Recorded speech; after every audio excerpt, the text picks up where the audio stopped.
Assalamualaikum warahmatullahi wabarakatuh. Balik lagi di channel ini. Perkenalkan, saya Akbar Janda Putra dari Fakultas Hukum Universitas Pasundan, NPM 211000150. Oke, di konten kali ini kita bakal ngebahas materi-materi dasar yang ada di mata kuliah PHI itu apa aja. Oke, kita langsung ke materi yang pertama. Oke, materi pertama, istilah PHI. Nah, PHI sendiri mempunyai kepanjangan dari Pengantar Hukum Indonesia. Nah, pengantar sendiri atau introduction mempunyai arti memperkenalkan secara umum sehingga memperoleh gambaran menyeluruh dari ruang lingkup permasalahan secara garis besar. Nah, sedangkan hukum dan Indonesia berarti hukum yang ada di Indonesia. Jadi kita bisa simpulkan PHI itu adalah memperkenalkan kepada kita tentang hukum-hukum yang ada di Indonesia. Materi yang kedua, tujuan mempelajari PHI. Nah, tujuannya apa sih kita sebagai mahasiswa hukum mempelajari PHI? Nah, yang pertama agar kita mengetahui kedudukan, hak, dan kewajiban dalam masyarakat.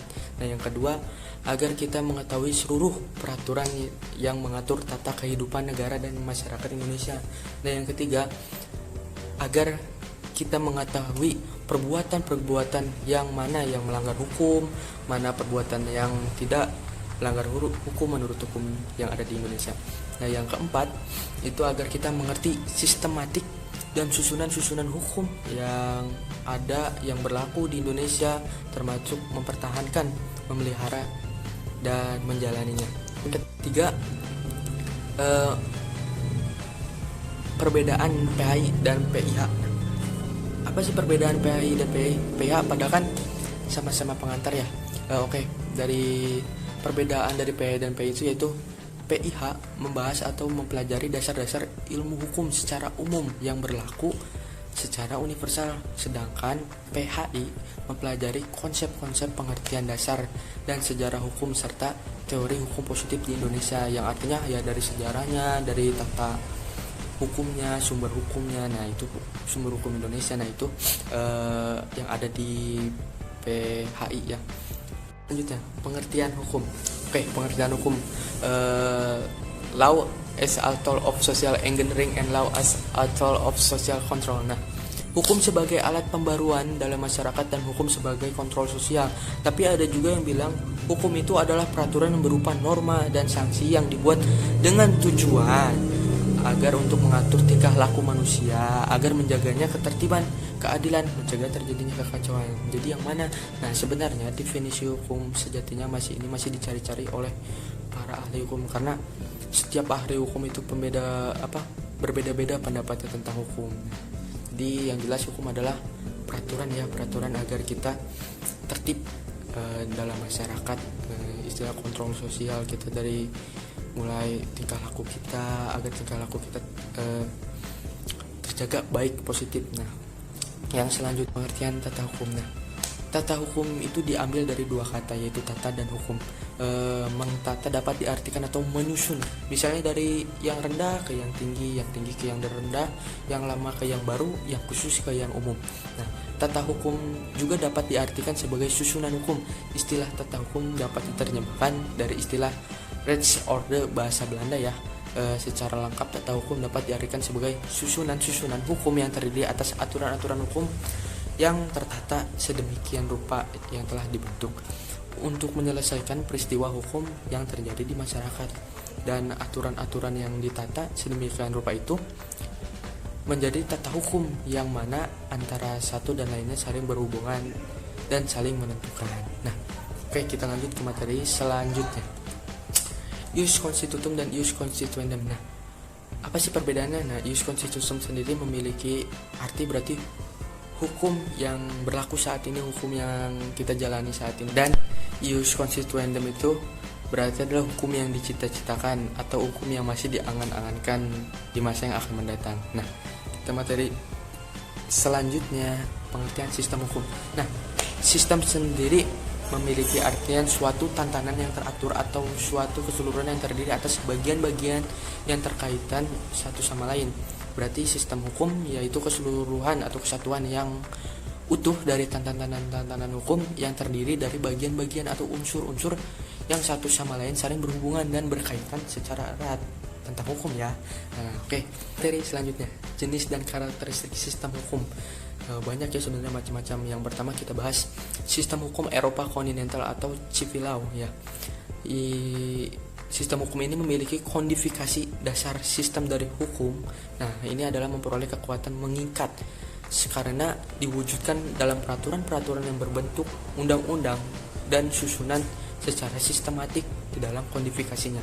Dan ada juga sumber hukum yang digunakan ini adalah undang-undang. Nah, undang-undang sendiri dibentuk oleh kuasa legislatif, disahkan oleh eksekutif hakim, hanya berfungsi menetapkan dan menafsirkan peraturan-peraturan dalam batas-batas tertentu dengan wewenangnya ya. Kita lanjut ke sistem Anglo-Saxon atau canon law. Nah, di sistem ini pelaksanaannya peradilan ya, memakai juri, lebih mengutamakan pada masyarakat sebagai unsur sosial yang berdaulatan, serta membatasi kekuasaan pemerintah yang dijalankan oleh hakim dan menurut umum.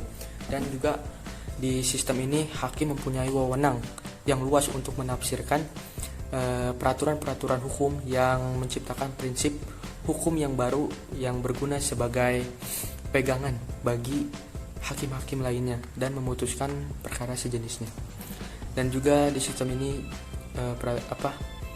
jika ada suatu putusan yang sudah dianggap gitu ya tidak sesuai lagi dengan perkembangan jaminan, hakim dapat menetapkan putusan baru berdasarkan nilai-nilai keadilan dan kebenaran dan akal sehat. Nah, yang selanjutnya adalah sistem hukum adat. Nah, sistem hukum adat ini tidak abadi atau tidak kekal karena harus dipertahankan oleh masyarakat setempat. Jadi hanya di lingkungan setempat itu saja. Nah, dan hukum ini juga adalah hukum asli yang muncul bersumber dari kebudayaan dan keagamaan atau suku-suku bangsa yang ada di Indonesia. Nah, hukum ini mengikuti perkembangan masyarakat juga dan dilaksanakan oleh ketua atau adat atau kepalanya ya di situ, kepala suku daerah setempat yang benar-benar memahami atau mendalami hukum adat yang ada di wilayahnya. Oke, selanjutnya sistem hukum Islam. Nah, sistem hukum Islam juga ini adalah absolut atau mutlak, abadi, kekal dan permanen. Nah, sistem ini juga mengatur hubungan hukum antar manusia, juga mengatur hubungan hukum individu dengan Allah Subhanahu wa taala sang penciptanya, dan hanya diterapkan bagi orang-orang yang menganut agama Islam. Kita lanjut, pluralisme hukum. Nah, pluralisme hukum sendiri adalah munculnya suatu ketentuan atau sebuah aturan hukum yang lebih dari satu dalam kehidupan sosial. Nah, kemunculan dan kelahiran pluralisme hukum ini di Indonesia disebabkan oleh faktor-faktor historis bangsa Indonesia yang mempunyai perbedaan yang dari mulai suku, bahasa, budaya, agama, dan ras dan lain-lain.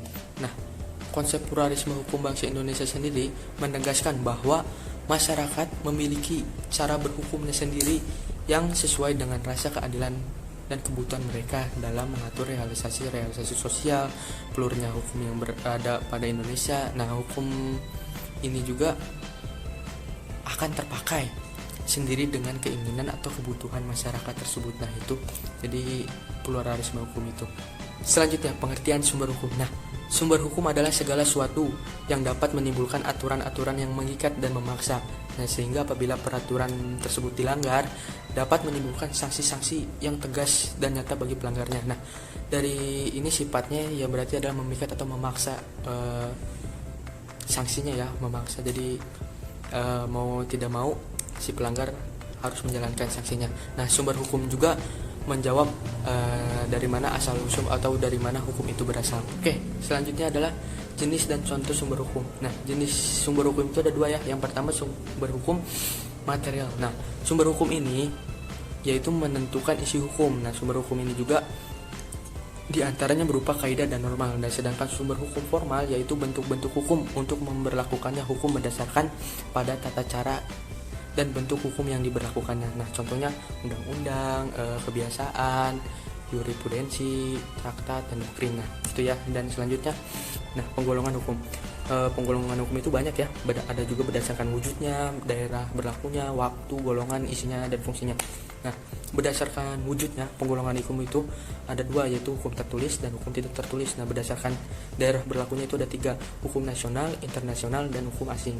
Nah, berdasarkan waktu ada dua, yaitu jus constitutum dan jus constituendum. Dan juga berdasarkan golongan, jadi ada satu golongan atau semua golongan atau antar golongan. Dan berdasarkan isinya itu ada dua, yaitu hukum publik dan hukum privat. Dan berdasarkan fungsinya adalah hukum material dan hukum formil. Oke, mungkin segitu saja materi yang kita bahas kali ini. Terima kasih yang udah nonton ya sampai akhir. Kita ketemu lagi di konten untuk membahas materi selanjutnya. Jangan lupa subscribe, like, and comment and share. Thank you. Bye bye.